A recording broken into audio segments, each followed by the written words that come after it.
As corn o'ergrown by weeds, so heedful fear Is almost choked by unresisted lust. Away he steals with opening listening ear, Full of foul hope, and full of fond mistrust, Both which, as servitors to the unjust, So cross him with their opposite persuasion, That now he vows a league, and now invasion. Within his thought her heavenly image sits, And in the self-same seat sits Collatine. That eye which looks on her confounds his wits, That eye which him beholds, as more divine, Unto a view so false will not incline, But with a pure appeal seeks to the heart, Which once corrupted takes the worser part, And therein heartens up his servile powers, Who, flatter'd by their leader's jocund show, Stuff up his lust, as minutes fill up hours, And as their captain, so their pride doth grow, Paying more slavish tribute than they owe. By reprobate desire thus madly led, The Roman lord marcheth to Lucrece' bed. The locks between her chamber and his will, Each one by him enforced, retires his ward. But as they open they all rate his ill, Which drives the creeping thief to some regard. The threshold grates the door to have him heard, Night wandering weasels shriek to see him there. They fright him, yet he still pursues his fear. As each unwilling portal yields him way, Through little vents and crannies of the place The wind wars with his torch to make him stay, And blows the smoke of it into his face, Extinguishing his conduct in this case. But his hot heart, which fond desire doth scorch, Puffs forth another wind that fires the torch, And being lighted, by the light he spies Lucretia's glove, wherein her needle sticks. He takes it from the rushes where it lies, And gripping it, the neeld his finger pricks, As who should say, this glove to wanton tricks Is not inured. Return again in haste, Thou seest our mistress' ornaments are chaste. But all these poor forbiddings could not stay him. He in the worst sense construes their denial. The doors, the wind, the glove that did delay him, He takes for accidental things of trial, Or as those bars which stop the hourly dial, Who with a lingering stay his course doth let, Till every minute pays the hour his debt. So, quoth he, these lets attend the time, Like little frosts that sometime threat the spring, To add a more rejoicing to the prime, And give the sneaped birds more cause to sing. Pain pays the income of each precious thing. Huge rocks, high winds, strong pirates, shelves and sands, The merchant fears, ere rich at home he lands.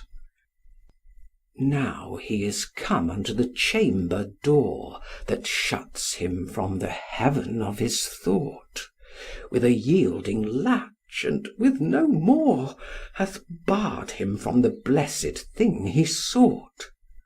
So from himself impiety hath wrought, that for his prey to pray he doth begin, as if the heavens should countenance his sin. But in the midst of his unfruitful prayer, having solicited the eternal power that his foul thoughts might compass his fair fair, and they would stand auspicious to the hour, even there he starts. Quoth he, I must deflower. The powers to whom I pray abhor this fact. How can they then assist me in the act? Then love and fortune be my gods, my guide. My will is backed with resolution. Thoughts are but dreams till their effects be tried. The blackest sin is cleared with absolution. Against love's fire, fear's frost hath dissolution. The eye of heaven is out, and misty night covers the shame that follows sweet delight. This said, his guilty hand plucked up the latch, and with his knee the door he opens wide. The dove sleeps fast that this night owl will catch. Thus treason works ere traitors be espied. Who sees the lurking serpent steps aside, but she, sound sleeping, fearing no such thing, lies at the mercy of his mortal sting. Into the chamber wickedly he stalks, and gazeth on her yet unstained bed. The curtains being close, about he walks, rolling his greedy eyeballs in his head. By their high treason is his heart misled, which gives the watchword to his hand full soon to draw the cloud that hides the silver moon. Look, as the fair and fiery pointed sun, rushing from forth a cloud, bereaves our sight, even so, the curtain drawn, his eyes begun to wink, being blinded with a greater light. Whether it is that she reflects so bright that dazzleth them, or else some shame supposed, but blind they are, and keep themselves enclosed. Oh, had they in that darksome prison died, then had they seen the period of their ill, then Collatine again by Lucrece' side in his clear bed might have reposed still. But they must ope, this blessed league to kill, and holy thoughted Lucrece to their sight must sell her joy, her life, her world's delight. Her lily hand her rosy cheek lies under, cousining the pillow of a lawful kiss, who therefore angry seems to part in sunder, swelling on either side to want his bliss, between whose hills her head entombed is, where like a virtuous monument she lies, to be admired of lewd unhallowed eyes. Without her bed her other fair hand was, on the green coverlet, whose perfect white showed like an April daisy on the grass, with pearly sweat resembling dew of night. Her eyes, like marigolds, had sheathed their light, and canopied in darkness sweetly lay, till they might open to adorn the day. Her hair, like golden threads, played with her breath. O modest wantons, wanton modesty, showing life's triumph in the map of death, and death's dim look in life's mortality. Each in her sleep themselves so beautify, as if between them twain there were no strife, but that life lived in death, and death in life. Her breasts, like ivory globes circled with blue, a pair of maiden worlds unconquered. Save of their lord no bearing yoke they knew, and him by oath they truly honoured. These worlds in Tarquin new ambition bred, who like a foul usurper went about from this fair throne to heave the owner out. What could he see but mightily he noted? What did he note but strongly he desired? What he beheld, on that he firmly doted, and in his will, his wilful eye he tired. With more than admiration he admired her azure veins, her alabaster skin, her coral lips, her snow white dimpled chin.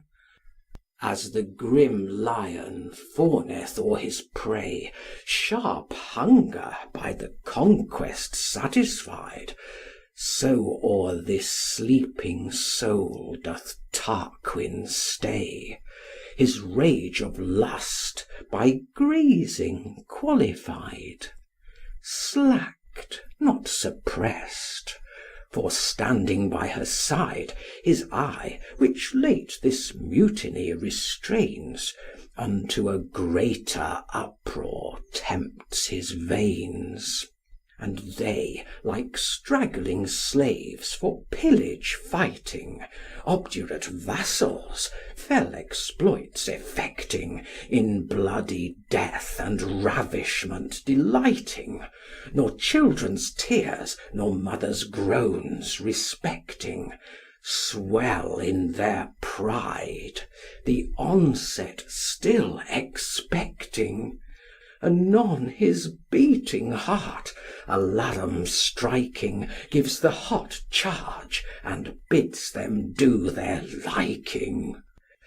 His drumming heart cheers up his burning eye, his eye commends the leading to his hand, his hand, as proud of such a dignity, smoking with pride, marched on to make his stand on her bare breast, the heart of all her land, whose ranks of blue veins, as his hand did scale, left their round turrets destitute and pale. They, mustering to the quiet cabinet where their dear governess and lady lies, do tell her she is dreadfully beset, and fright her with confusion of their cries. She, much amazed, breaks ope her locked up eyes, who peeping forth this tumult to behold, are by his flaming torch dimmed and controlled. Imagine her as one in dead of night from forth dull sleep by dreadful fancy waking, that thinks she hath beheld some ghastly sprite, whose grim aspect sets every joint a shaking. What terror 'tis! But she in worser taking, from sleep disturbed, heedfully doth view the sight which makes supposed terror true. Wrapped and confounded in 1,000 fears, like to a new killed bird she trembling lies. She dares not look, Yet winking, there appears quick shifting antics, ugly in her eyes. Such shadows are the weak brain's forgeries, who, angry that the eyes fly from their lights, in darkness daunts them with more dreadful sights. His hand that yet remains upon her breast, rude ram, to batter such an ivory wall, may feel her heart, poor citizen, distressed, wounding itself to death, rise up and fall, beating her bulk, that his hand shakes withal. This moves in him more rage and lesser pity, to make the breach and enter this sweet city. First, like a trumpet, doth his tongue begin to sound a parley to his heartless foe, who o'er the white sheet peers her whiter chin, the reason of this rash alarm to know, which he by dumb demeanour seeks to show. But she with vehement prayers urgeth still, under what colour he commits this ill. Thus he replies: the colour in thy face, that even for anger makes the lily pale, and the red rose blush at her own disgrace, shall plead for me and tell my loving tale. Under that colour am I come to scale thy never conquered fort. The fault is thine, for those thine eyes betray thee unto mine. Thus I forestall thee, if thou mean to chide. Thy beauty hath ensnared thee to this night, where thou with patience must my will abide, my will that marks thee for my earth's delight, which I to conquer sought with all my might. But as reproof and reason beat it dead, by thy bright beauty was it newly bred. I see what crosses my attempt will bring, I know what thorns the growing rose defends. I think the honey guarded with a sting, all this beforehand counsel comprehends. But will is deaf, and hears no heedful friends. Only he hath an eye to gaze on beauty, and dotes on what he looks, 'gainst law or duty.